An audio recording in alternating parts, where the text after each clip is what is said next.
Hello, everybody. Welcome back to another episode of P3, where progression is the obsession. Just kidding. As many of you heard on our last recap episode, Kyle is stepping away from the podcast. So this still is the Pedal Progressions podcast. And you are still joined by Kellen and myself.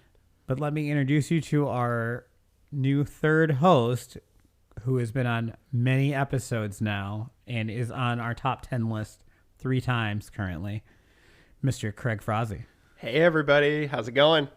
Brian gave me a call after Kyle shared the news and asked if I wanted to step in and help out here. And it's kind of hard to say no to when you're talking about combining 2 of your favorite things in the world, which is bikes and cool people. So I was going to say talking.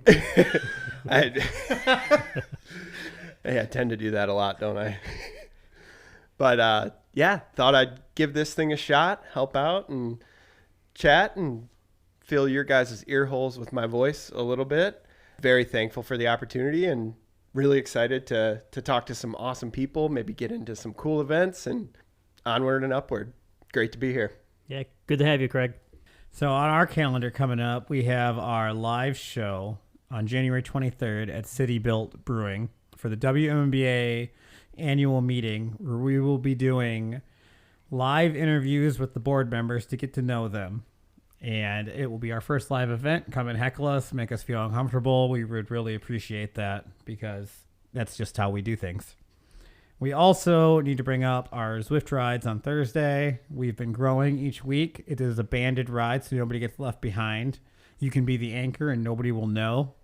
And we all talk on Discord, and it goes by fast. So we do terrible rides typically for about an hour and make fun of each other the whole time, much like the podcast. Very fun. I do want to give a quick shout out to Mark at Ride Concepts because I'm stupid. And I told my parents that I wanted these new shoes for riding and a helmet. And they ordered exactly what I gave them, which was clipless shoes. And I don't ride clips. Welcome to the dark side.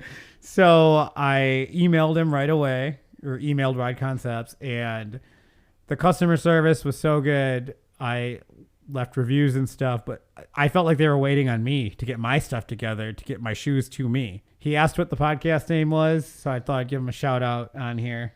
It was amazing customer service. And then our sponsor, Building Blocks Foundation, buildingblocksfoundationinc.org, providing speech and language to underserved populations in the greater Grand Rapids area. We just had a board meeting earlier, some new exciting things going on with that for the summer program and all that. Kellen, why don't you tell us about who the guest is today? Because this was a long time in the making. Yeah, this episode we have the much-awaited, much-anticipated Jeff Jacobi. Jeff is a bike nipple twister master, a unique bike race inventor, a motorcycle engine builder, and a penny farther and pink scooter racer. So, without further ado, here is the in-your-face grassroots racing guy himself, Jeff Jacobi. And best of all, it's free.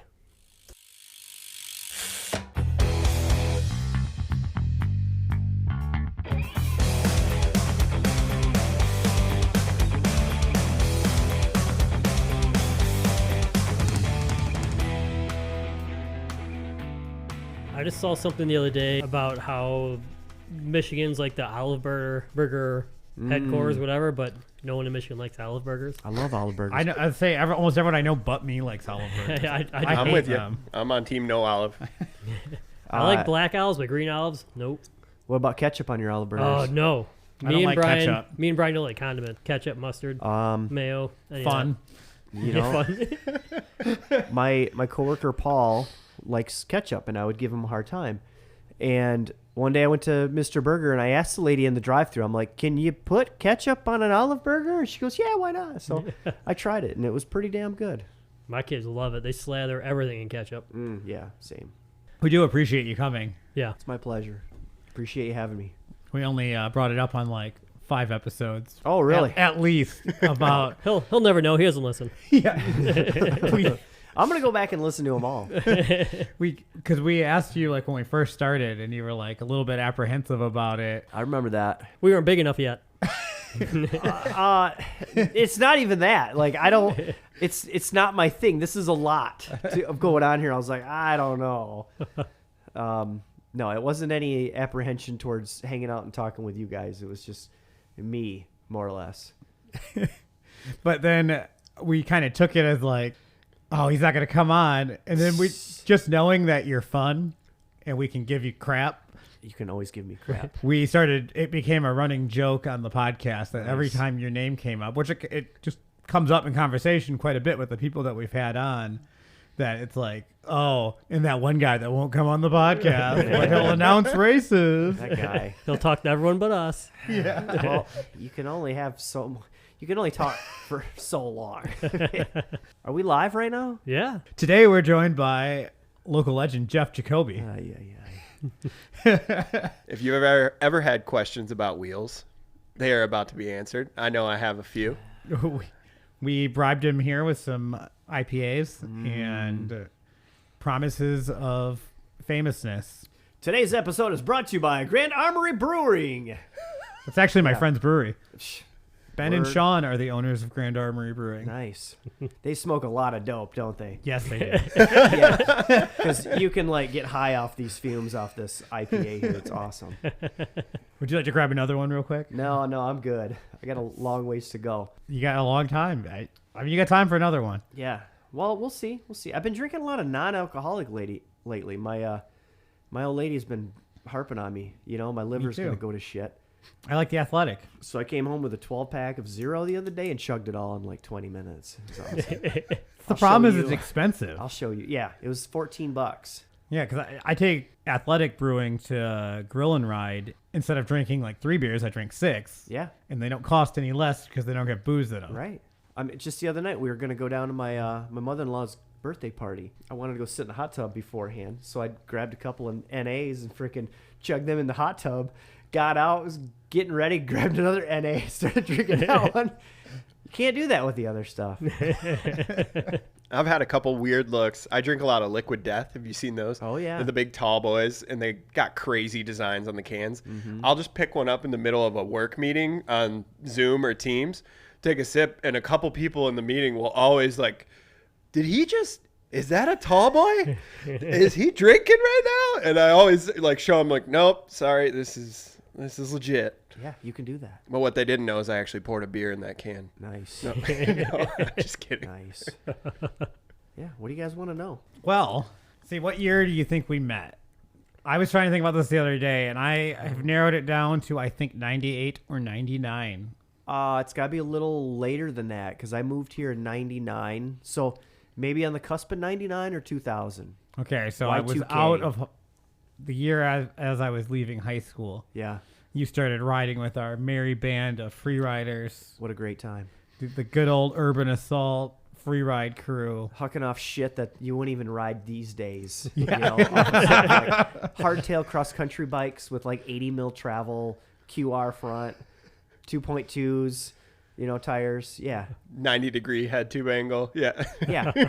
Yeah. You had to go searching for a 50 mil stem, because they didn't make them. They were all 100 mil stems. Well, I had John at Nuke Proof like make me stuff. Oh, nice. I had a bunch of like the Nuke Proof little short guys. Okay. Yeah, that's perfect. Azonic was like a hot brand. Yeah. That was my first sponsor. Yeah. That's probably what I was riding when I met you, actually. I believe so. That would Yep. that would make sense. That story would check out. And that bike got lost in Hawaii.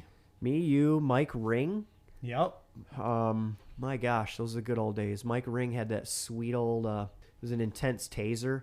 I always loved it because he had XT brakes, like quad pistons back in the day, and you could just touch them and they'd stop. Yeah. He was always Don't good. they call the Taser their new e-bike? I think so. Yeah. It used to be the dual slalom frame. It was like a Sweet. 4-inch travel slopestyle type It was bike. sweet. Nice. Beyond its years. And then he had a KHS bitch. Yep, I remember that. That was the actual model name of the bike. Yeah, That's incredible. He's the first person I ever met that could pull a flat 360 on the ground. easily. I think he can still do it. Like, Jeez. and he's old now. Yep. The seat angle on the bitch was I mean, I don't even know what it would have been, but it was like straight back. It was like a laid back seat post coming out of the frame. It was awesome. Yeah. So that bitch was laid back. Real laid back. I'm sorry. It's just endless with that model name. I know. We could keep going with that one. Yeah. You were working at Chicago Drive Schwinn, weren't you, at the time? Yep. That was One on That's 28th Street in East Paris there? Chicago. Oh, no, Chicago Drive. Yep. I was thinking the other Schwinn, but okay. Same owner shop, but yeah, Chicago Drive. Nice. When I first moved here, I worked at a tire store right there, and I was slinging tires for 6 months. And let me tell you, it fucking sucks. That's hard work. Cold, wet, heavy, and my boss yeah. was a real. I mean, he would try to like make you broke and owe him. Like, oh, you need $20? Here's $20, and then he'd like, the next week's check. Oh, that $20 is. So I was pretty much done with the tire business. Yeah. So I put in my application at Chicago Drive, and the rest is history. I would imagine throwing tires around would give you quite the upper body. Oh, I was buff, man. He was ripped. Oh, I hated life back then. But the bike shop gig was like my stepping stone. I had already had a bike shop job growing up in Lansing, Denny's Schwinn. Oh, yeah. Of Saginaw Highway by the Lansing Mall. That was my go-to. I lived just down the street. So me and my buddies, we'd ride our BMX bikes through the Lansing Mall parking lot, bopping curbs, make it up to Denny's Schwinn, buy like 2 stickers for like $3, give them crap for a half an hour and then leave. That was the era of like the GT Performers and, the Haros, pinks and teals and flip down foot pegs and stuff. That was, a guy named Brian Block? I do. So he was a couple years younger than me at the time, and he was just the local ripper to talk about. And he'd stopped into my neighborhood a couple times and showed us a thing or two on our home-built jumps. And now I guess he's still kicking some ass, like going big. I just saw him on the Instagram the other day. Like, holy shit, guy's good. Did you stay in bikes from like that bike shop to your job at Velocity? Or did you have a hiatus of not being in the bike industry at any point until last week? Oh, gosh. So when I moved, I got the first job at Denny Schwinn when I was in high school. And that was just a summer gig, putting bikes together, cantilever brakes. That was what got me going. I was 15, 16. And then I did a bunch of different jobs, moved here and there. But when I moved to Grand Rapids, that really solidified my two-wheel passion. The Chicago Drive thing, it got me in the industry as far as knowing things. Trek is a great brand. We would sell Treks. In fact, we were the #1 selling bike shop in the United States for like 2 years straight of selling 2.9ers, because the 2.9er came out in 2001, and I was like, this is sweet. This is like cheating at Yankee Springs. So I bought a Mount Tam, the first 2001 Mount Tam production 2.9er from Gary Fisher, and that was a game changer. And then mountain bike racing was a thing for me, but I always liked free riding. I always hung out with you doing jumps and shit downtown. Yeah. So you transferred from the bike shop straight into Velocity, or was there stuff in between there? I worked at Chicago Drive for about 5 years, and then I got a job at Alger. Okay. I forgot about that. I do remember that, though. Yeah. Going and hanging out with you and Dan and Brad Bacon. Oh, my gosh. What a crew. Yeah, I worked at Alger, and I had enough of retail, pretty much. And I knew of Velocity at the time, and I'd stopped in there dropping hubs off and picking up wheels after they got done, and put my resume in. A couple months went by, and I got a call from John, so brought me in. I was out in Colorado, in fact, working for Specialized. My good buddy John Rosie was the demo coordinator for Specialized, and he flew me out a couple years to work the Specialized demo out in Keystone area. Mm-hmm. That was badass. But I was out there, and that's when I got the call, so that was cool. My dad had a freaking heart attack. He was out there too. So he was in the hospital. I got the call from John at Velocity. I was like a literal heart attack. Literal heart attack, yeah. Not because I got the job, but, like I remember it being in the hospital. I'm like, holy shit. Yeah, I get to go back and get a new job now. That's cool. So 16 years later, yeah. Was it on Roger B. Chafee when you started, or was it at its current location? I was the first employee to start at the current location. That's because they moved from Australia, right? Oh God, how many hours you got to I explain say the situation? they were in GR before that. Yeah, they because were- I used to trade drugs when they were illegal for wheels. Oh, drugs cost more.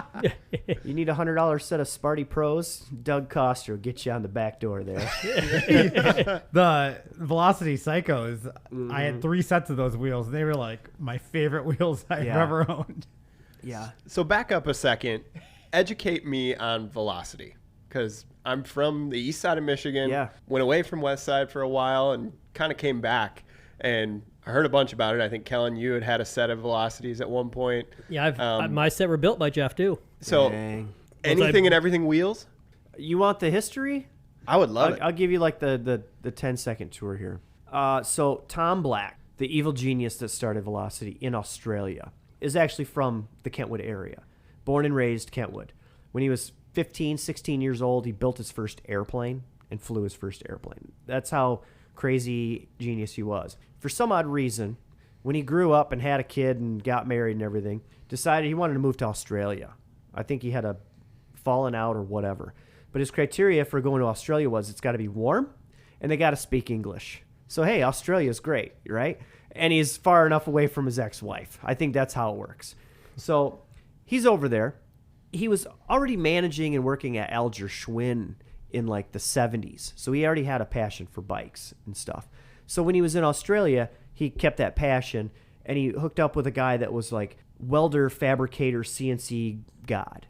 Those two got together and they started making little pieces, parts, little trinkets for bikes, little tools, like derailleur adjusters, weird little things that go off the back of your seat post to hold water bottles for triathletes and stuff like that. They were catering to the whole weird market at the time. The specialty stuff. Yeah.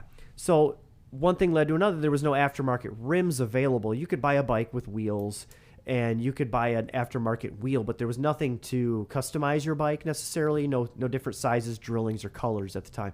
So they literally fabricated these pieces, parts to make rims. And Australia is known for all aluminium as they call it. It has the largest bauxite deposits in any of the world, which you can make aluminum out of. But anyway, Tom starts making rims.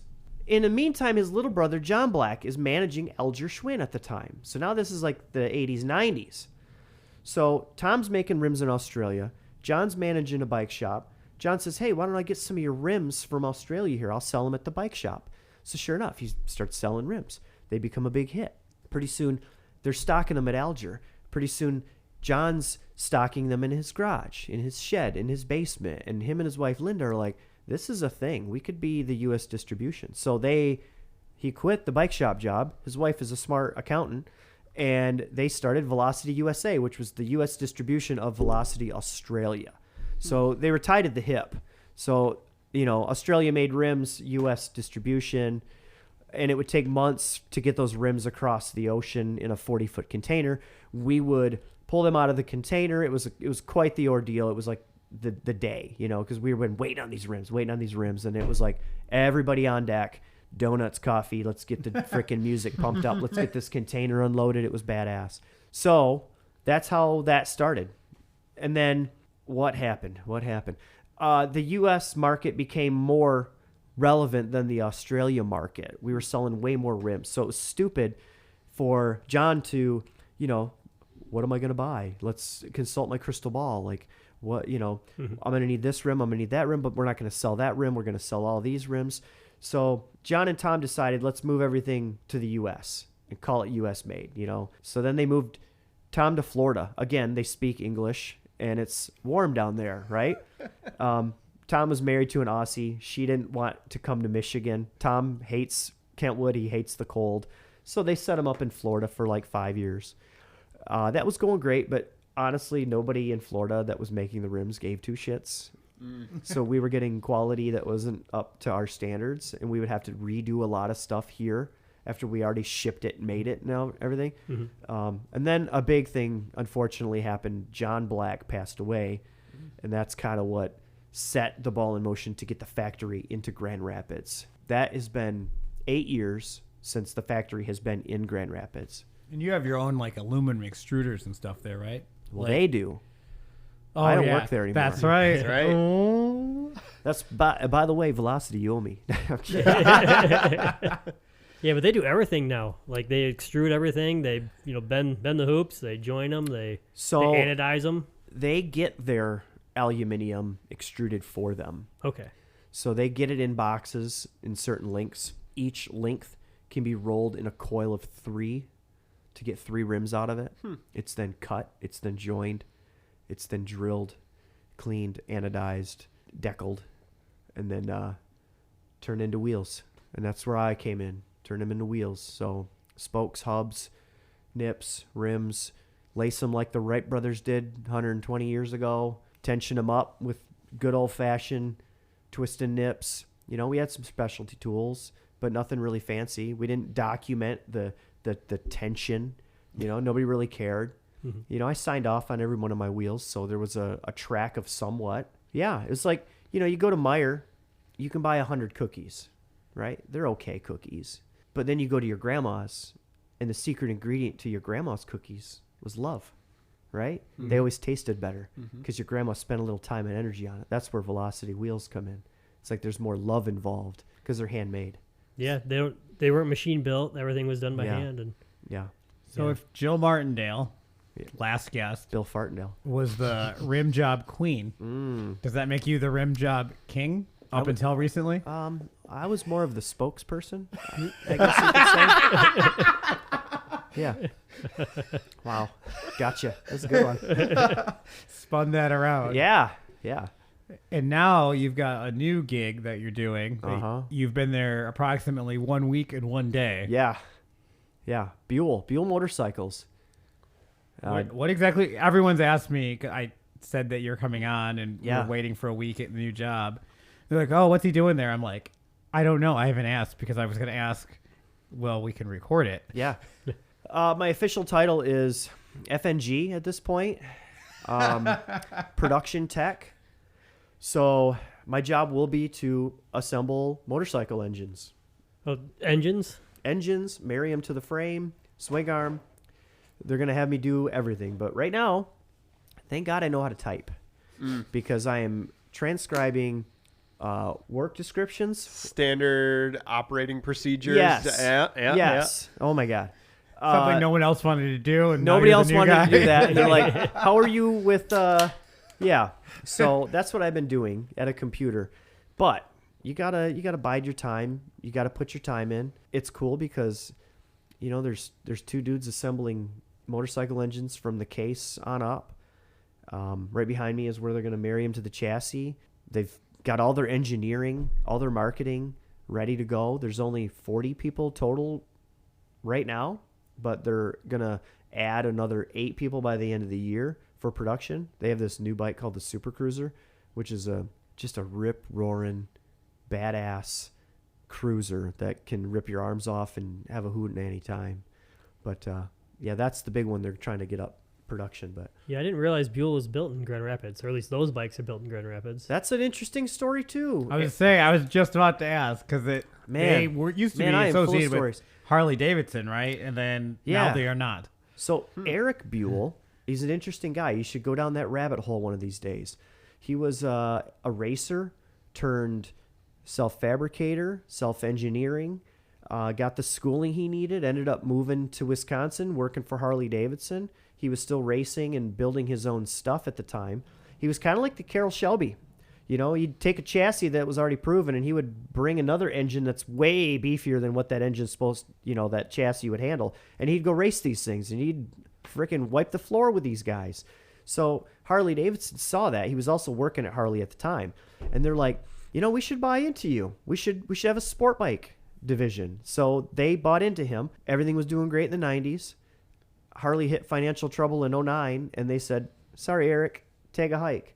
So they so then he's left on his ass, and then he got started again with EBR Racing, Eric Buell Racing.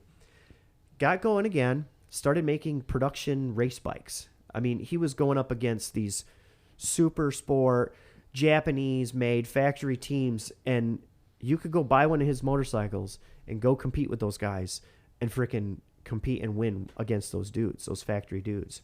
So then another company came in and said, let's help you out. Again, lightning strikes twice. The dude's out on his ass.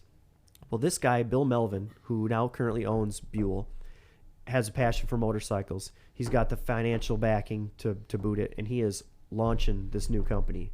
So he's got a fire on his ass to get this company going, and it shows. Nice. That is so cool, because when there's racing DNA that you can build from, Yeah. that's what people remember. Yeah. And the saying goes, win on Sunday, sell on Monday. Yeah. That's an awesome origin story for the company, and I Yep. think you're hooked into an awesome brand, it sounds like. I'm excited. And they're cool looking, which is I don't know much about motorcycles, but I know when they look cool. When I think of Buell, I think of they have a very iconic looking exhaust. There's like that S kind of bend to it. It's a underslung chassis. Okay. Yeah. Yeah. His whole philosophy is low center of gravity. He would put the gas on some of his bikes in the frame, which would keep the weight I heard low. of this. They don't do that anymore. It's complicated, and there's some pros and cons to everything, of course. Even the swing arm was utilized for oil. That was the oil sump at one time. So very low slung chassis is what the whole purpose was. Yeah, it's cool. Filled the frame and chassis and all that with the liquids, and Yeah. as it goes, you use it, center of gravity still stays low because it always Yeah. goes down. Perimeter front brake. Most of your sport bikes have two front rotors with two calipers, which stop incredibly well, but they add weight. There's some complexity there. Well, he came up with a perimeter brake. So it was a single rotor, large diameter rotor, the size of the rim. It's just like a rim brake. Imagine a rim brake. Large, you're stopping on the rim. So that was his proprietary thing as well. So they still use it, but they're slowly going away from it because of it's complicated. The rotor's large. It makes the wheel have certain forces on it. So it costs a lot to do that. And not every fork and wheel combination adapts to that. So it's very proprietary. So they are switching away from that. It's like the lefty of Yeah, absolutely. Very good. Very good analogy. Yeah. Metaphor. Yeah, analogy, that's cool. whatever. And- Yeah. Yeah, so you go from wheel building to engine building for the most part. Yeah, I haven't touched an engine yet. But yeah, that's We'll be cool. there. Yeah. And What kind of motor are they most known for? Or Well, V-twins. okay. This is a Rotax designed / Eric Buell design, but it's an 1190cc liquid cooled V-twin, and it's badass. It's badass. And they've got technology. They can shut the rear cylinder off too to keep it a little cooler in the back, save on a little gas. Really? So when you get down to a stop sign and you put it in neutral or something, the front cylinder is the only one, so it's a thumper at one time. Cool. And then once you put it in gear and you let it go, it's a twin. That's cool. I think Chevy did something like that for some of their cars for a while. They had like an 8-cylinder, but it'd go down to a 6. But there was all kinds of issues with it. I got that shit in my Silverado right now, and don't get me started on that. I got a chip that bypasses it. Now it's all V8 all the time, So- baby. So good for motorcycles, bad for Chevys. Yeah, we'll figure it out. Yeah. So speaking of motorcycles, I think I know you best from us riding dirt bikes together. Yeah. What was it? We were walking to the Adult Strider World Championships, and I just happened to mention I got a dirt bike, and you were like, "Oh yeah, I got a dirt bike too." I'm like, "We should ride." So yeah, we've been dirt bike buddies ever since. Yeah. Yeah, I think I ride with you the most out of anyone. I don't think I've ever ridden mountain bikes with you. If we have, it hasn't been like on a trail. It's been on Yeah. one of your events. you blew us Yep. off at Boyne Highlands to go ride Tomahawk trails. Yeah, I did. Yeah. That was an epic day right there. Yeah. We pulled up in the parking lot, Kellen and I, and this dude comes out of nowhere. He's like, "Hey, I'm camping over here. Can I ride with you guys?" And I remember this. we're thinking, I don't really know what we're thinking. We're like, "Yeah, sure, go ahead." It's a roll of the dice when Yeah. a newbie out of nowhere is like, So- can I hang? Yeah, so he says, "You guys can go rip if you want. I'm just gonna go just for the safety aspect out." Turns out the guy was a freaking ripper. He showed us up man. so He bad. showed us up so bad. But the big part was, we're a third of the way into this trail, and Kellen and whatever his name was were off the front. We come up to a stop. I go to shift it in second, and my clutch cable snaps. So here I am stuck going, "Oh shit." And those guys are gone. So I'm off to the side of the trail. 20 minutes later, I'm just going to start it up, kick it in gear, and then take the 2-track back. Well, this dude comes back, and he had been jonesing to do this for years, I could tell, because he pulls out his pack, and he starts looking at me. He goes, do you mind? Do you mind if I do this to your bike? I'm like, go for it, dude. Pulls the cable out, strips her down, routes it in a shorter distance, pulls this nub out, makes another end to my cable, slings it into my clutch handle, and freaking we finished that ride. No way. Like he nobody's had business. a bolt that he drilled the hole through so he could slide the cable through and like tied the cable. Like Yeah. he had something like that. It was amazing. In his pack, ready to go. Yep. Like, okay, you Yep. know what you're doing. This is after there was a point where there was a tree down that was kind of, I don't know, maybe 2 or 3 feet across the trail. And me and Jeff couldn't get over it. So this guy got on both of our bikes and hopped over it as we watched him Yep. get our bikes up and over this thing. Yep. Just one of those you Oh, yeah. do the little splatter move where you Yep. plant Yep. the front tire and up Yep. and over. Yeah, he showed us up good. Oh, It was awesome. Yeah. I man, love you always want to have a kit, like your little tools. I ride bikes, haven't ridden a bike in a while, and got hooked into a good group of friends when I lived in Washington that we'd go out and ride in the mountains and do some seriously dangerous things. I never had a fully dialed toolkit because you almost need that experience to know what you should have. Yeah. And so thankfully, one of my friends, we're out on a ride, looks down, he goes, we got a problem with you, bud. Rear axle nut is gone, just gone. And we are 20 miles in. We were doing a backpacking off the dirt bike. Everybody brought hammocks, so multiple days out in the mountains. And so sure enough, we throw the bike on a stump and everybody opens up their toolkit. Well, chicken wire was the number one thing that saved my butt. So we just chicken wired all the way around and goobered this axle back into Nice. place. 5 miles later, it's 90 degrees. I'm hot, exhausted, tired. I'm carrying all my crap on my back. We come to this boulder field, and I'm a pretty new rider, so not super experienced with highly technical hard enduro, as some people call it. Get stuck, jammed up, go to put my foot down. Don't even have the strength. I just let my bike fall. Stand it up, clutch case, Oh, hole, all the oil's just exiting the chat. So once again, everybody gets their toolkit, nobody's got oil. tire plugs, Oh, wow. and duct tape. So we jammed a bunch of tire plugs into the clutch cover, and then duct taped over top of it. And then we're like, oh, what do we do for oil? Well, it's a 2-stroke and it's an 09, so I'm still mixing gas. Filled the clutch case with 2-stroke oil. Awesome. That bike kept going for another 30 miles on that trip. Hey, do what you got. Right? That's Yeah, cool, man. Craig has a dirt bike, but he won't ride with me. I keep Aw. inviting him Scared out. Kellen's gonna leave me in the dust. We just told you how someone had to ride our bikes for us. Yeah. Yeah. No, we're good riders. We're good buddies. You ride cross country with us. That's right. I actually prefer dirt bikes a lot of times. It's a lot less strenuous. So we'll have to go ride, me, you, and Craig. We have to get Brian out in one. Brian's scared of dirt bikes. Going down hills on a dirt bike terrifies me. Oh, You turn it off and it becomes a big mountain bike. yeah. Except the brakes. Just keep it in gear. We'll get you a Stark Varg. I got an XR100 you could borrow. It's funny because I whiskey throttled Michael Foster's little 125 and just like climbed the hill, went to make the turn, and just like lost it. 2-stroke 125? No, it's a 4-stroke Honda. Okay. Yeah, so even worse.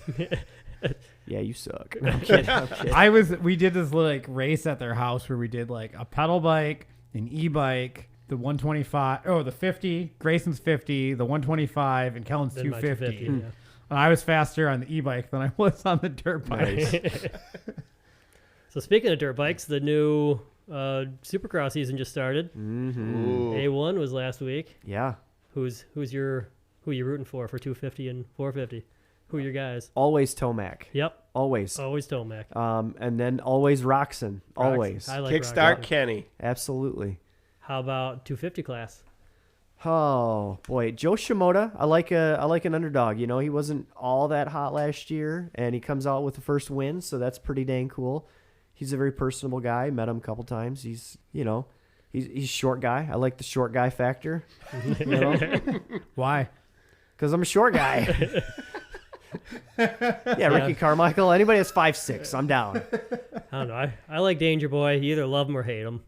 He's got talent. He is. He's got talent. Yep. Levi Kitchen's pretty fun to watch. Sure. Yeah. What do you think of Jet and his brother. They had a pretty bad start. Well, I mean, how do you like them in general? And for me, they're just so good that I want to see them lose because they win everything. you nailed it. It's like Alabama football. Sure. They're so good, you just want to see them lose. Not this year. Yeah, not this year. But it's the people that are so good for so long, they win everything. It's no fun. Yep. You want to see them lose. You go undefeated outdoors for an entire season. Yeah, you want. Yeah, you want somebody to fail. Well, good. Someone else that doesn't like them just because they're good. He's got just so much talent. yes, though. he's Like the he's too good. Chiefs. He's That's a better example. he's- Everyone hates the Chiefs. Man. But they sure looked like they were struggling with that new Honda. So I don't think it's a full model refresh, right, for the CRF 450, but it's new. They've updated it. All right. And at least I heard some podcasts. I listened to Gypsy Tales. I don't know if you've ever seen that. Ryan Hughes. Yeah, that's an awesome one. So you do listen to podcasts. Only on Instagram for those 20 Everyone, seconds. everyone but yours. No. Those 20-second snippets on Instagram. That's about it. yeah. So we'll all get out, ride dirt bikes together. Get Craig in there. He'll finally ride with me. You guys can beat me up badly. We're going to get you on an electric something so you have a nice brake where you expect it to be instead of a clutch. Oh, yeah. Like if I rode two-trick Tony Suron, I could probably do pretty well. Well, he's got a weird setup. He's got the rear brake routed to his left handlebar. Oh. It's kooky. Oh, it's for no, wheelies. no front brake. Oh, He's it's got just for wheelies. extra pegs welded onto the side so he can hook his feet in. It's wild to watch what those Okay, guys maybe do not out in the that. city streets. Maybe not that. Side question for you: have you ever built a motorcycle wheel Once. once? Yeah. Is it similar? Very. Way heavier, of course. And that's a complicated matter. The spokes, there's an inner and outer for each side of the hub because of the bend of the J bend. Yep. Did you have it set up in your chewing stand at home? Like trying No. to get it right? Yeah, that's what I did. Luckily, it was a small wheel. I went to change the tire on my XR100 once, and I got everything getting ready to put back together, and I'm like, shoot, there's a spoke missing. Oh, shoot, there's another spoke missing. Oh, gosh, there's 4 spokes missing. So I had to buy a whole new rim and a couple of new spokes, and I relaced it. So, Yeah. All the same parts, just bigger.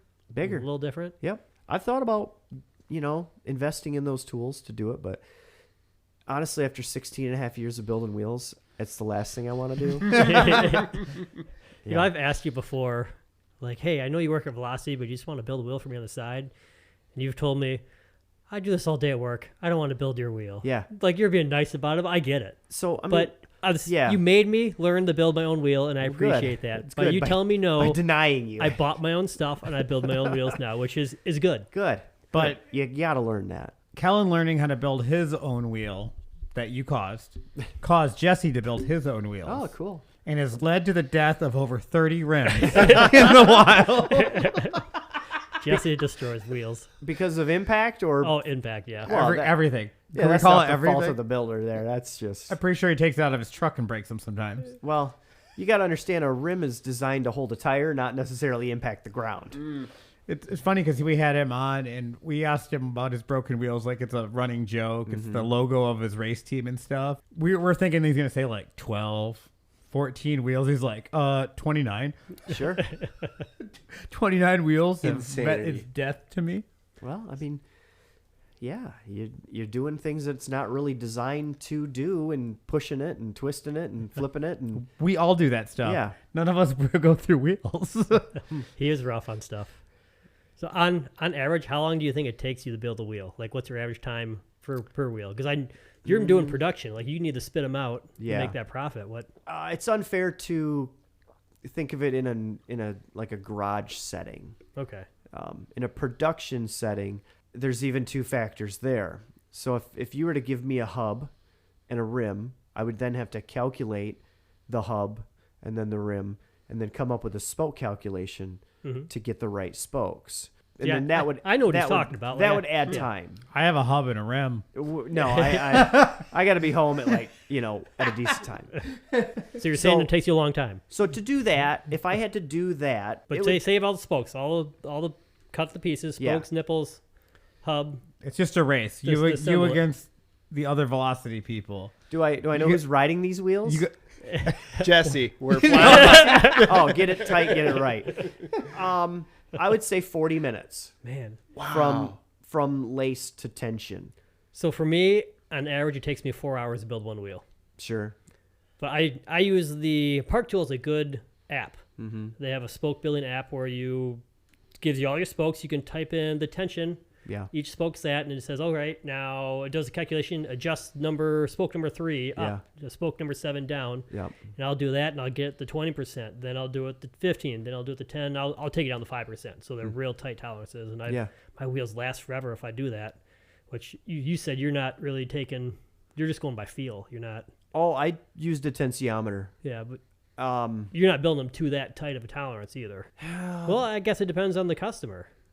The rim is going to allow you to build it to that tolerance.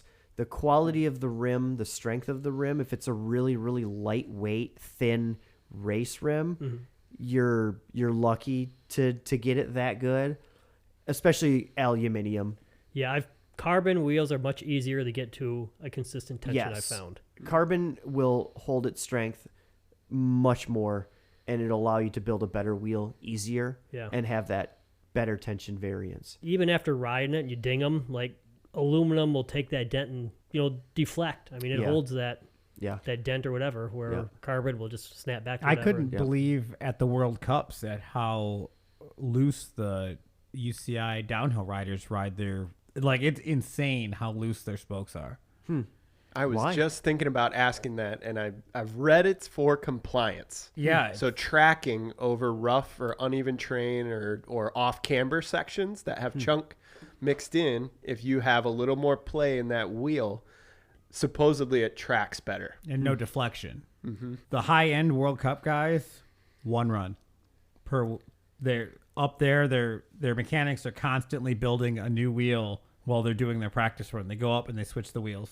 And that's the thing. So Velocity builds to 120 kilograms of force. That is structurally engineered, science proven tension. That's what it takes to make a solid wheel that's going to last you a long time. And then you talk tension variance. If you could get all those spokes within a certain tension variance, it builds a better structure. It builds a stronger structure. So we would always get folks that would say, hey, my eyelets are cracking on my rim. First thing we'd say, what's your tension? Because we want to know if it's at that tension, if it's too low. Most of your time that you have an issue with cracking your rim, it's because the spoke tension is too low because you have that jackhammer effect on that nipple pulling the rim every time it rotates. If the wheel is built to 120 or whatever it calls for, 100 kilograms of force or whatever max, that holds that rim nice and tight, nice and taut, and you should not have any slack that wants to pull that nipple through that rim, and it should last. And of course, the thickness of where the eyelet is too. I mean, a race rim is next to nothing thin, but like a Velocity cliffhanger is rock solid, super thick where that nipple is, and you could go across the country with it if you wanted to. So I've got a question that would help me immensely and possibly other people. As an overweight person that takes bad lines and a lot of chances, I often end up with wheels that are out of true, and I try to get them back myself. Okay. I do not have a gauge to measure tension. How reliable is the old guitar trick where you pluck the spoke and you just listen for it? Fairly. Can it get you, like trail side, can you get relatively good results if you just kind of make them all even? Sure. Or am I flirting with disaster if I try and do that? I've gotten Jesse by before by doing that. Okay. We've talked about that in previous podcasts. A wheel is like a dinner that you cook for the first time. You serve it for that meal. Everybody sits down and enjoys it. It's great. Tastes good. Good the first time, right? You put that in the fridge. You get it out the next day. It's leftovers at that point. You're going to heat it up. It's probably not going to taste as good as it tasted that first meal. The more and more you put it in the fridge and you bring it out and you heat it up, it's probably not going to taste as good as it was the first time. That's a wheel. It's only as good as the first time you make it. And once you go riding it, all that kind of goes out the door there. They will stay in tension and true for a very long time, but it will never be what it was when it was originally built. Based on that, I should probably never touch a spoke wrench ever again. You can bring them back up. They will lose a little tension, but not to, I don't know. It's complicated. I got one more question about wheels before I want to move on because there's a lot of stuff to talk to you about. But how many wheels do you think you've built in your career at Velocity? 16,000. 16,000 wheels. You got a running count? So I do. We would sign off with a Sharpie, one of those thin Sharpies. And you let your Sharpie sit for long. You got to warm it up. You got to do a little dot, right? To mark your name on it. So what I would do is when I would sign off on it, I would warm up my pen, give it a little dot. Well, when my first, 3 months I was there, I decided to just, do a slash for how many I laced that day. And I needed to warm up my pen anyway, so I'd put a little dot, a little circle. So I'd have a running tabulation on per day of how many I laced, how many I built. So I would build 8 to 10, 6 to 10 roughly a day, times that, however many a year. I figured about 1,000 a year, give or take. Sometimes more, sometimes less. Wow. Yeah, that's impressive. Now that we've done a bunch of nerd talk, Nerds. which is fun, Yeah. I think one thing that you're super well known for in the area, especially amongst the three of us sitting at this table, is your crazy wild Jacobi events. We just want to talk about some of these events. Yeah. How you came up with the ideas about the events. Oh, gosh. Where do we start? So Yeah, what was the first one? Yeah. the first one was called King of the Streets, and it was an urban downhill from GRCC through the staircase. I did this. Yeah. That was the first one. I did well at it. And it happened to coincide with 420. It was on April 20th. Just happened. It was to. awesome. It Yeah. just happened. A guy And- put his frickin' fork thing through his cheek at it. I totally remember this. Man, I don't remember that, but It was on that stair set on the side of the Oh, GRCC, sure. and it I was bet. Judy with a coil instead of the elastomers Yeah. in it, with a plastic cap, and it had Yeah. so much tension that it went up in the sky for like probably 15 seconds. yeah. Like we're like, oh my God, John, are you okay? Like, oh, he's bleeding and stuff, and then like we're checking on him to see if he's okay, and we hear the spring hit the pavement. Riding shit you're not supposed to be doing, you know? That's what Sorry, happens. I had to get that in Yeah. there because I totally forgot about this. Was head injury years Yeah. for me. Yeah, King of the Streets. My wife would be down at the bottom. I would be at the top. We would have our cell phones, our clipboards. She did it on her computer, did a little database thing, and we would start the people at a certain time, and then every minute we would launch another person at a certain time, so we knew when they started, and then when they came through, she would write it down and she would tabulate who won it off of that. But yeah, it was a Sunday evening at like 7:00 downtown GR. That was the first one, King of the Streets. Nice. So what you're telling me is you should be getting checks from Red Bull because they've now. I copied Red Bull. Oh, you copied. I thought you were the totally OG. copied I Red thought Bull. you were the OG. No. Some of those events look downright terrifying to be a rider in. Yeah, why Because you not? get sketchy builds and anybody could pop out of their house or their apartment at any moment while you're going 30 miles Yeah. an hour in an alley. That is so cool. Yeah, what a ride. Let's see if the three of us can get all the at least modern ones amongst. I know I met you at a King of the Ring event. Sure. I actually have a King of the Ring sticker on my toolbox at work. Badass. You also did Reed's Lake one, Yep. Raging on the Reeds, Yep.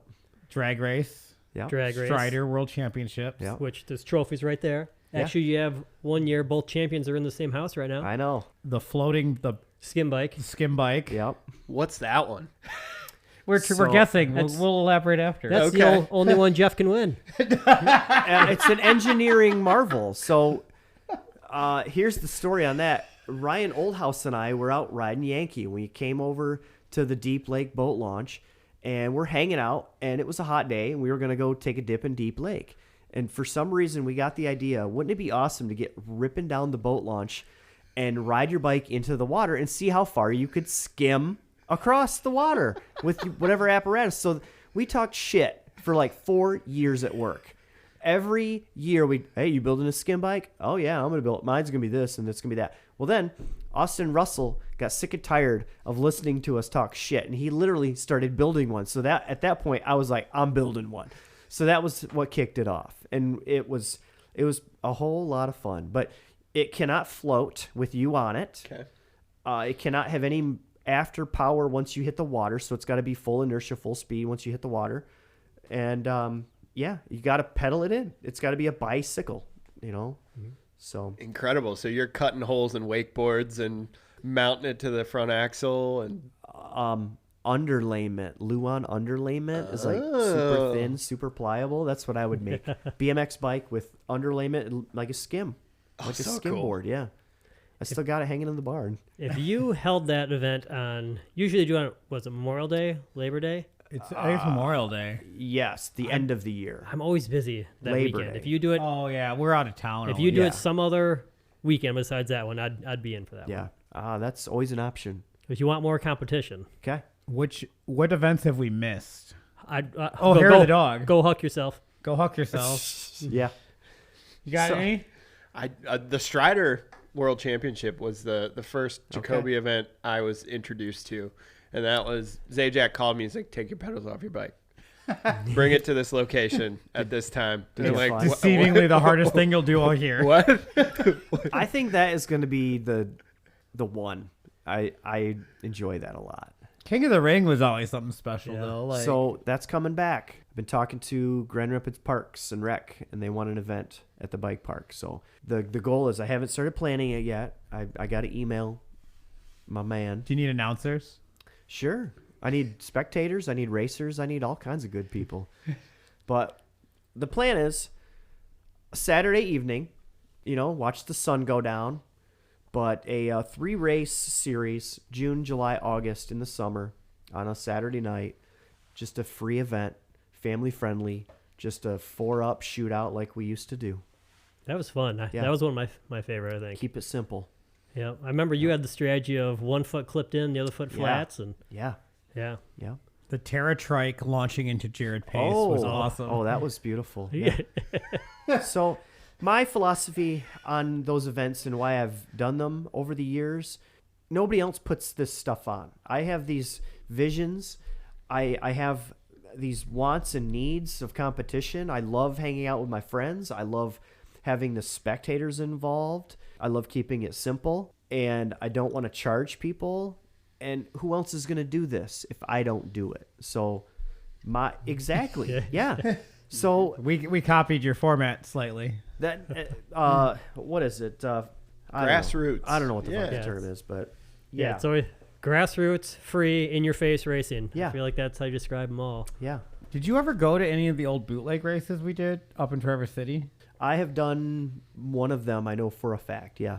Yeah, that was the first time I really ever got exposed to like free racing and like Yeah. let's just hang out with our friends, have a really good time, and Yeah. like do stuff. We started as I got back into riding, started going to some of your events, and then we decided to do the Extreme Country race Mm-hmm. and kind of copy that. And it's not a race; it's a ride. Sure. Insurance. Yep.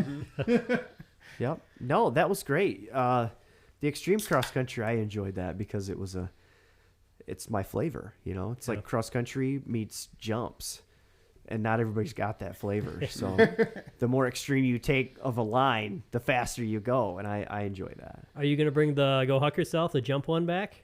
I'd like to. Because that was only a one-time deal, if I remember right. It was fun. We did it twice. Oh, you did it twice? Yep. That one's an interesting one.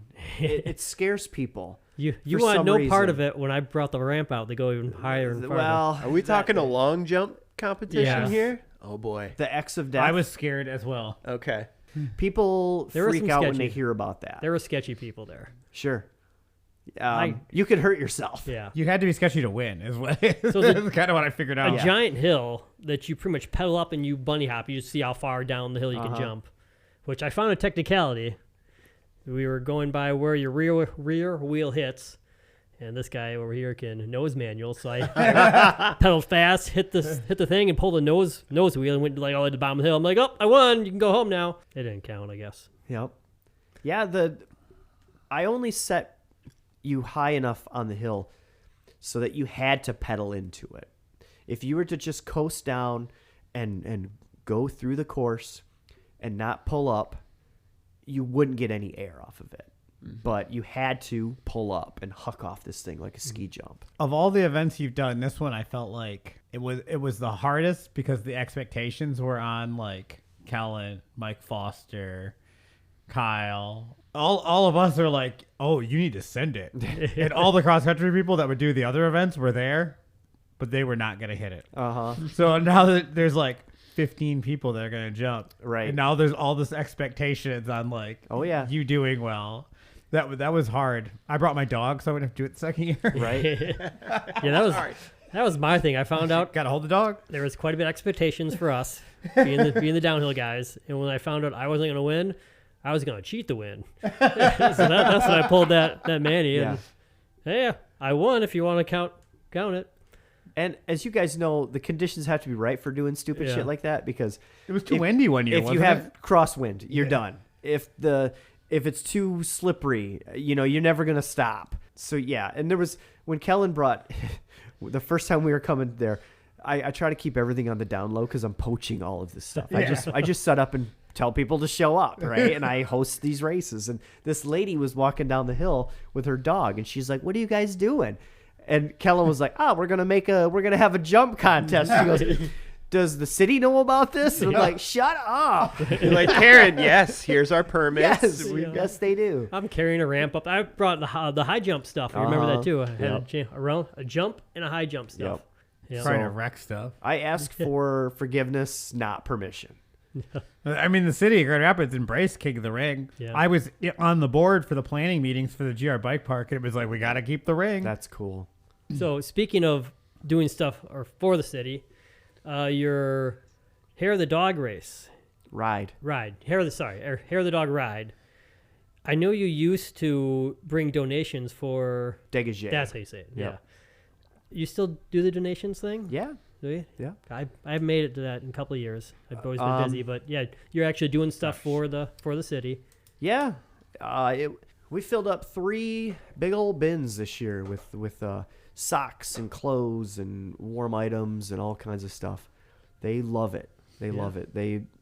My gal Thelma there will usually email me after giving me a big thanks, and I'd give her a heads up when we're coming, make sure that they know we're coming, because they're generally not open around that time, and it's kind of a mad mayhem when we show up, and it's grown to the point where it's a little overwhelming. Yeah, you got a couple I love hundred it. people that show up for that ride, don't they? So this year we counted about 270 people. Wow. Yeah. And that was blizzard-like Yeah. conditions. It's January 1st every January year. 1st. Nick Yep. Garrison won the hill climb. He was super stoked about it. Yeah. He Awesome. doesn't get stoked or smile or like show emotion ever. And the fact that he like commented like, King of the Hill, I guess, Yeah. in his Nick Garrison way. Yeah. No, but I think that's a cool thing to start off with a ride and doing something for the shelter. Yeah. It's a good way to start the So year. that's also a microcosm of my races as well. There's races involved in that ride. So there's usually a cobblestone drag race going up the hill. There's the all popular 2-person 1-bike race where you have to do a circuit with 2 people, and then you have to switch the people. Oh, me and do another Kyle won circuit. that one year. Yeah. Kyle had the only bike with pegs on it. There you go. That was key. There you go. In snowy winter conditions. Yeah. And then this year, Martha Street, I needed to first find a spot where you can have a couple hundred of your friends drinking out of a keg on my truck in the middle of the west side nowhere. And then how to mix that with going up Martha Street Hill. So it worked out really well this year. Shout out to Ed at City Built Brewing. We will be there next week. We are doing our first live event Nice. there. Of all these events that you do, what would you say was your favorite one that you've ever done, and which one was just an utter disaster that was like a stressful mess of craziness? Because I've been at a couple that have been like, as an event coordinator myself, I understand like the moment of stress as it's leading up to it, and everyone wants to talk to you, and you want to stab them all in the neck. You don't want questions and all that. Yeah. Gosh, I really enjoyed the drag race the first couple years. I mean, all the years, honestly. It's on a bike path on the west side. It's by a homeless encampment.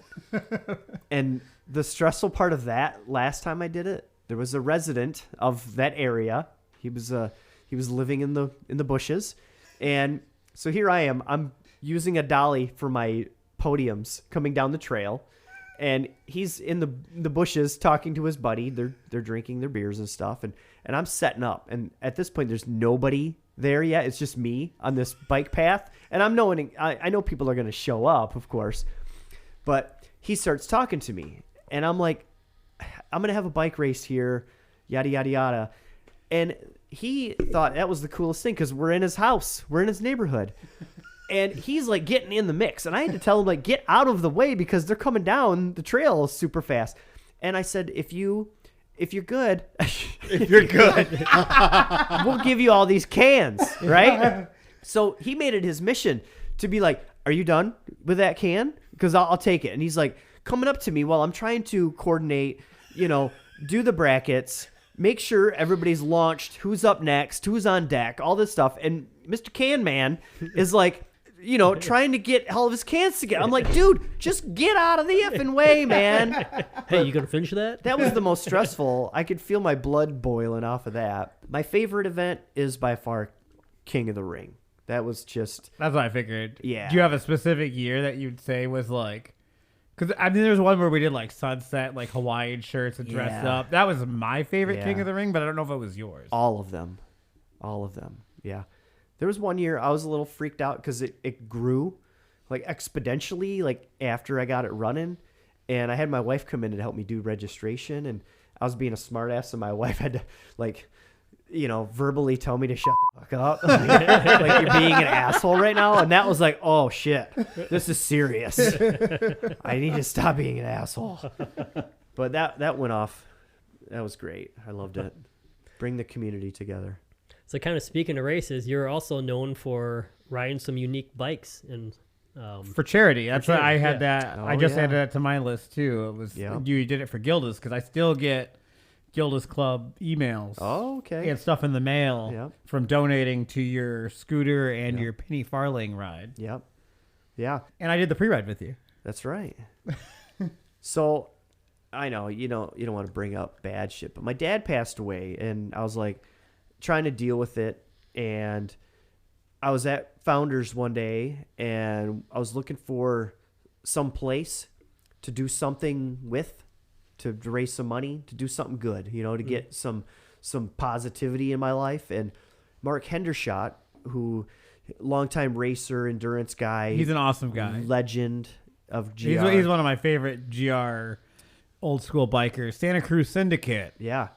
Like Mark Hendershot. Yep. He had been dealing with brain cancer. And I asked him, I said, what would be a good cancer organization in town to raise money for? And he said, Gilda's Club. So... that's how it kind of kicked it off. I was like, I'm in. Yeah, the scooter raced $6,000, 22 miles on a little pink scooter. The next year, this is during the the Barry-Roubaix, right? Yeah, 2016. 36 mile, right? 2016 Barry-Roubaix. 2018, I think there was a gap. I don't know why, but 2018, I did it on the penny farthing, the high wheeler, a whopping $11,000. That's incredible. Yeah. That was the hardest day of my life. They had just, not to make any excuses, but they had just groomed the course. So they kicked up all the tiny little marble rocks and stuff. Yeah. And when you have zero air in your tire, every little bump counts. So it was grueling in that aspect, but it was 36 miles up, down. Going downhill was blast. You just get off the seat, get on the back peg, and just let her rip. How terrifying is it going around corners downhill? Oh, it wasn't bad at all. How do you brake? You drag your foot on the rear wheel. That's what I thought. Yeah. I remember you had to like modify the cranks to like have shorter cranks because I'm short. Yeah. Because the cranks are attached directly to the front wheel, right? Yep. There is zero. It's very dangerous. Zero free hub. Make sure your laces on your shoes are double tied and tucked in. Because if they hang up on the crank, your shoe's getting ripped to shreds and you're going to be stuck on that bitch until you come to a stop and it's squeezing your foot. Trust me, I've done this twice. Oh, let's just take it for a quick spin. Oh, shit. Stuck on the cotter pin and it starts winding up your shoelace. Oh, my. And it's oh, no. It's like a python. And here you are stuck to your crank, and hopefully it's attached to the shoe that you like kick off, the others, to get off the thing. You're 4 feet off the ground. So it happened on my my gravel road, and I had to come to a complete stop while it's pythoning my foot. Oh my God. And I had to get off this thing with it still attached, Yeah. Yeah, because if you try to do the brakeless BMX stop where you jam your foot in the back tire, well, you're putting your foot in the front tire, and it's a one-way ticket. You can't reach from the seat. Oh, really? I've never ridden one. That's a riot. Oh, gosh. Widowmakers. Yeah. Yeah, that was good. I have a Barrier Bay story with the scooter. And we're still friends. Jeff had just done the scooter ride. I was super stoked on it. I was over there hanging out by him, just drinking beer, sitting on the curb. My friend from Ultimate Frisbee and I just sit there. We had come from a tournament. We're in uniform, sitting there. And some other dude walked up and grabbed the scooter and started riding. I didn't know who he was, but he had the exact same outfit as my friend and I. And he did a 180 and exploded the wheels on this scooter that Jeff had just raised $6,000 on. I was going to take it to Gilda's Club and show him, And he thought it was my friend. I just sat there white faced, semi-drunk. I don't know what's going on. I was a little hurt. I was a little pissed. I would have been too, in the same situation. Looking back at it. What are you going to do? I can't, I'm a ginger, so anyone that's listening might not know that. I don't have a soul, but if I did that day, it would have left me because I felt terrible about this kid doing it because I didn't stop. I mean, I was just sitting there drinking beer. I didn't stop him from riding it. And you didn't think it would just boosh like that, Even then, I was just sitting having a beer oh, who's this dude? Yeah. Thinking that he knows you and you think he knows me. Right. Next thing I know, white scooter wheels are exploding. Yeah. Yeah, that's all right, though. We got her fixed. So are we talking a Barbie scooter is what you did 22 miles on? In my day, a scooter would have had 12-inch wheels, mags. They don't hold up to 180s. I got you. They don't. But it was a hot thing back in the day. GT made them. Okay. They had pegs on them and stuff. You could do things. It was that. There were downhill ones with boxers on the front at one point. Wild. Yeah. So it was a craze. I just happened to get this one at a garage sale. It was a toy at Velocity to get around from one place to the next. If you were comfortable enough to go to Subway and get a Subway on it, on a little pink scooter, go for it, But it was just a toy. How were you raising the money? Was it pledging per mile or people donating? What? People would just donate. They'd get on it. Cool. Yeah. I had a good buddy that hooked me up with a, something that you could click onto and it would go right to it. And yeah, $100, $20, however. And so Jenny made sweet artwork and stuff for it too. Yeah. Cool. Yeah. All the stickers were cool. She made. So you had a live tracker while you were on the course? Oh, that's what I thought you meant. No, people just entrusted in me that I was going to get the job done. That's so cool. Yeah. And he did. And he did. What hurt the most after you finished that kind of distance on a scooter? The scooter was awesome. Okay. I would do that again in a heartbeat. I was not last in my division, let me tell you. That's incredible. That was cruising. That was a rip. The high wheeler hurt the most because that was 36. That was Sager Road. It took me just shy of 5 hours to do 36 miles on it. It killed. My legs were cramping so bad that I couldn't pedal it anymore, but yet at the same time to get off of it, you had to jump off of it. So here my legs are cramped from pedaling it. And then if I jump off, I would run the risk of cramping jumping off of it. So, I just stopped to enjoy more at that race. So that's a direct drive. You can't even coast. You can't just keep your feet and coast like a free wheel. It's just you have to pedal no matter what. Right? Yeah. Yeah. Or stand on the back peg. Yeah, you can't even Stand on take the a break. back You got to pedal even if you don't want to. Yeah. And now you're the announcer for the race, correct? Yeah. Yeah, that's awesome. That's a lot better than riding a high wheeler. I don't know. Honestly, I love that race. I would do that race every year. I've done the race every year. It's a double-edged sword, honestly. I love it. I love being the announcer. I love being up in crowds. But I love racing that race. It's a riot. Yeah, it's a good time. Yeah, you look like you're in your element putting on your own races or just kind of putting on the show or talking. And That helped. yeah. That my events helped me parlay into the announcing nowadays, just by pure circumstance. So Rick Plight, Mr. Rick Plight, The Godfather. the Godfather, Rick Plight, he would come to my little events, and he would see how I'm carrying myself and directing traffic and getting it done, And out of the blue, I get this email from Rick Plight. I was CC'd on this email. Peak to Peak needed an announcer for a year. So Tad Peacock, the race promoter up at Peak to Peak, emailed Rick and said, "Hey, Rick, would you come up and announce my race?"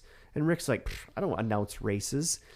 So he, just from coming to my events, CC'd me on this email, says, "You need to talk to Jeff Jacobi." And at this point, I had never done any announcing in my life, just the goofball shit that I always do. So I had this opportunity just sitting in front of me with this email, and I'm like, holy shit, what do I do? So I ended up emailing back, said, "Hey, man, I'm not a professional announcer by any means, but I would love to do your event." So Tad Peacock calls me back. We talked for 10 minutes. He says, "Well, I'll see you up here." So I've been doing that for the past 7 years, and then 5 years at Barry-Roubaix.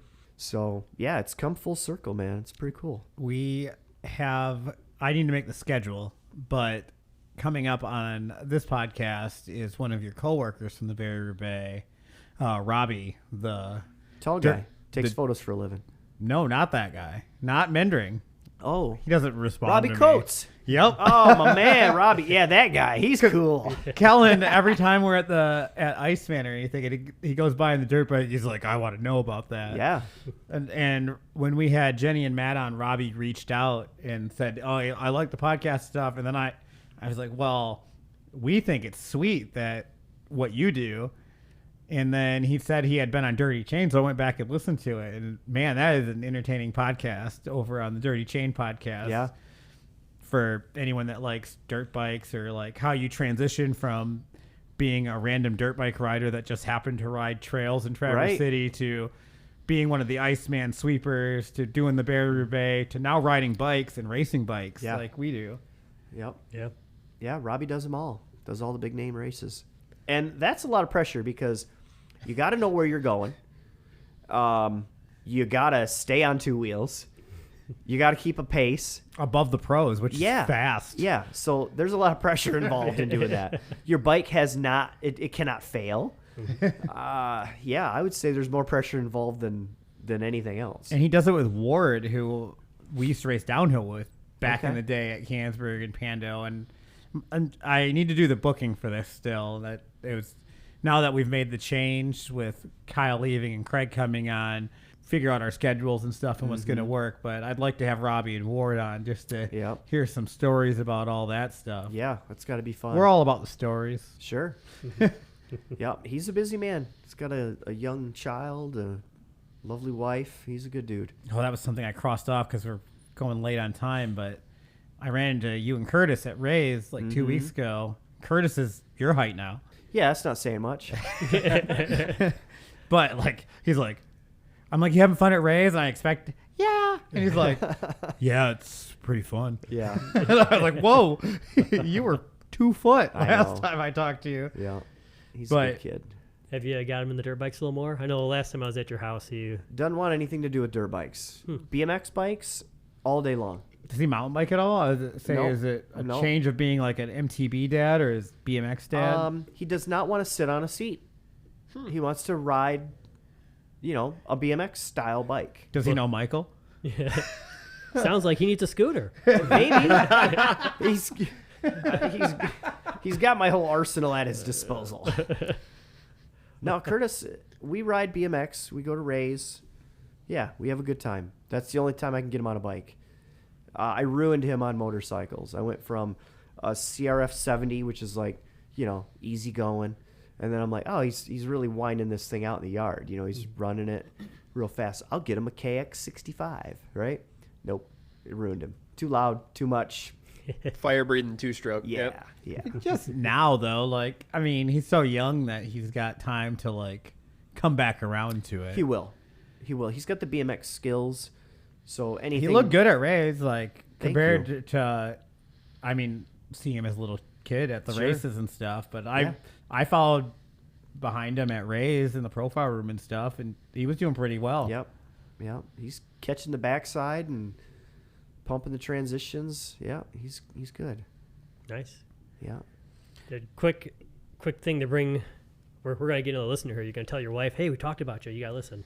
But I know your wife does something cool too as her hobby. You're a big bike guy. Yeah. She does dog agility thing. You got like a whole course set up in your yard. Yeah.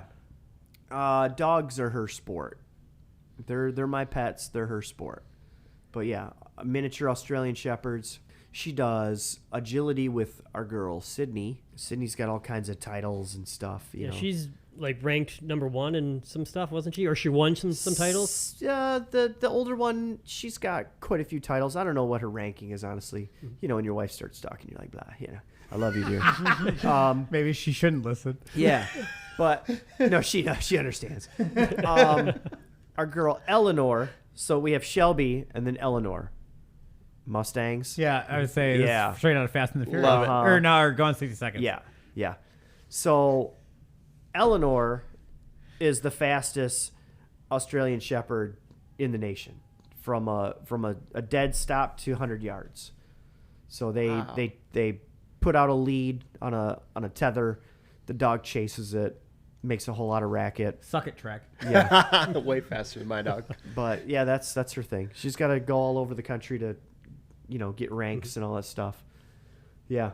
That's such a niche thing. I actually did competitive dog sports growing Really? up. Okay. So I had a border collie. Nice. I think when I turned 10 years old, and we got onto a team and we did fly ball. Oh, sure. So yeah. fly ball is 4 hurdles, and it's a team of 4 dogs. Yeah, And it's ripping. 2 lanes, kind of like a drag race, but it's a relay race. Yep. And you have to let one dog go, and then as that dog's coming back over the hurdles, the next dog goes, and they have to not cross before the other dog has completed the course. Yeah. So you get these like super tight windows, and you have to know each dog and when to let them go. The coolest thing we did, though, they realized that my dog was pretty good at high jump. And so they said, hey, Tuesday night, we're doing the halftime show at the Pistons game. Oh, cool. And so we used to park in the press area, go in through the tunnels, hang out by the visitor bus. And then at halftime, they would have the stage hands or whatever that are sort of running the show would come in, line us up. You get a bunch of dogs run out onto the court, and we had special mats we'd put down.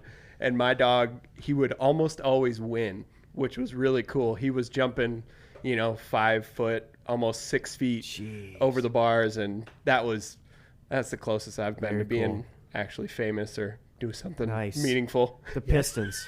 Yeah, it was my dog doing it, Nice. not me. Very cool. That's something you got to talk your wife into doing. Halftime shows, you can get free tickets to like football games, basketball Something. games. Yeah, we'll There you get go. there one of these days. Yeah, our dogs don't have any cool tricks like that, jumping real high. They go Fastest in the fast. world's pretty Well, awesome. and that breed, That's like Yeah. Usain Bolt being like, well, Yeah. I can't jump over anything. Right. Go real fast. Yeah, they're still dumb dogs. And I that love kind of it. herding breed, they have to have something like that to do. They do. Otherwise, he'll terrorize your life or destroy your house. No, they love Yeah. it. That's so cool. Yep. Yeah, she keeps busy with them. Nice. Well, I think this is actually going to be our longest episode ever. It's going to be What? like Oh my riding gosh. a penny Nobody's- farling for 5 hours on the 36-mile Nobody's course. going to listen to it. Gosh. Sorry, everybody.